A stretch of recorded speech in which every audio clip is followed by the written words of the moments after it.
मेरी सभी उत्तराखंडी दगड़ियों ते मेरी तरफ से उत्तराखंड स्थापना दिवस की हार्दिक शुभकामनाएं। उत्तराखंड मेरी मातृभूमि, मातृभूमि मेरी पितृभूमि, ओ भूमि तेरी जय जयकारा, मेरे हिमालय ओ भूमि तेरी जय जयकारा, मेरे Himalaya. So hey, good morning everyone. This side Ayushi, a working woman. Welcome to my YouTube channel. बड़ों को मेरा प्रणाम और छोटों को मेरा स्नेह भरा प्यार। मैं आयुषी आप सबका स्वागत करती हूँ देवभूमि उत्तराखंड के विश्वनाथ की नगरी उत्तरकाशी के वरुणा गंगा के तट पर बसे एक सुंदर से गाँव बसुंगा से।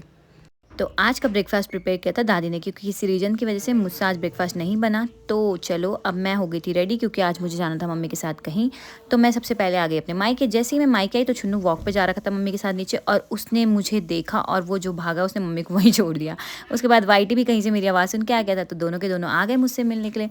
तो सबसे पहले छुन्नू, यार ये इतना एक्साइटेड हो जाता है मुझे देख के, इतना खुश हो जाता है कि मैं बता नहीं सकती। फिर मुझे भी लगता है कि शायद ये मुझे इतना ज़्यादा प्यार ही करता है। फिर वाइटी भी आ गया था, वो खाना खा रहा था।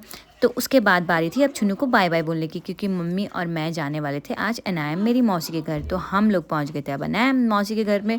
तो कुछ देर गप्पे मारने के बाद अब लंच का टाइम हो गया। तो अब लंच करने के बाद मौसी, मौसा जी और मम्मी तीनों के तीनों चले गए थे छत पे धूप सेकने, और मैं सो गई थी, क्योंकि मैंने उन्हें कहा कि मैं तो नहीं आने वाली छत पे, आप लोग जाओ और मैं तो सो रही हूँ मस्त करके। तो मैंने थोड़ी देर किया रेस्ट करने के बाद जैसे मैं सो के उठती हूँ तो हमारे जाने का टाइम हो गया था। तो मम्मी ने बोला कि अब चलते हैं। तो जैसे ही मम्मी ने बोला चलते हैं, तब तक मौसी ने मुझे कहा कि मेरे पास लेमन ग्रास है, तो तू लेके चले जा, क्योंकि तू ग्रीन टी पीती है तो तेरे काम आएगी। तो फिर उसके बाद मैंने मौसी को बोला कि हाँ, जब आप दे रहे हो तो एक काम करो, उसकी रूट भी दे दो ताकि मैं उसे अपने घर में भी लगा दूँ।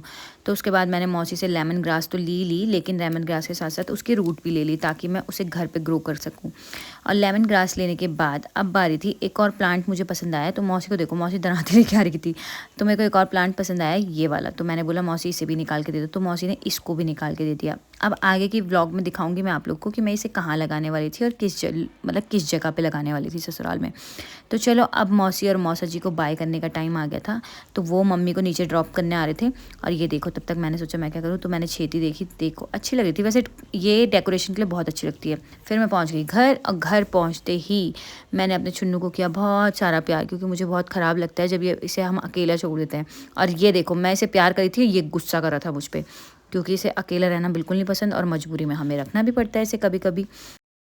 फिर मैं अपने जेठ जी का वेट करी थी, जो आज मेरे मायके में आने वाले थे मम्मी को कार्ड देने के लिए। मेरे जेठ जी मतलब मेरे हस्बैंड की मौसी के लड़के। तो देखो ये कार्ड खोलते ही मेरी नज़र सबसे पहले इस पे पड़ती है, और मैं इसको देख के बहुत खुश हो जाती हूँ। मेरी ससुराल में पहली शादी थी ये। तो चलो उसके बाद वो लोग तो चले गए थे कार्ड दे के, और ये डुगो ये किसी काम की वजह से नीचे आ गया था। तो मैंने सोचा ये पढ़ाई कर रहा है, ठीक है। तो ये देखो ये क्या कर रहा था, ये रियलिटी में गेम खेल रहा था वॉच पे। मैं सोच रही थी कि यार ये स्मार्ट वॉच घर में पहन के क्यों घूम रहा है, तो देखा तो ये रीज़न था। तो चलो आज के लिए बस इतना ही। आप लोगों से अब कल मिलते हैं। अभी के लिए bye bye, take care, good night.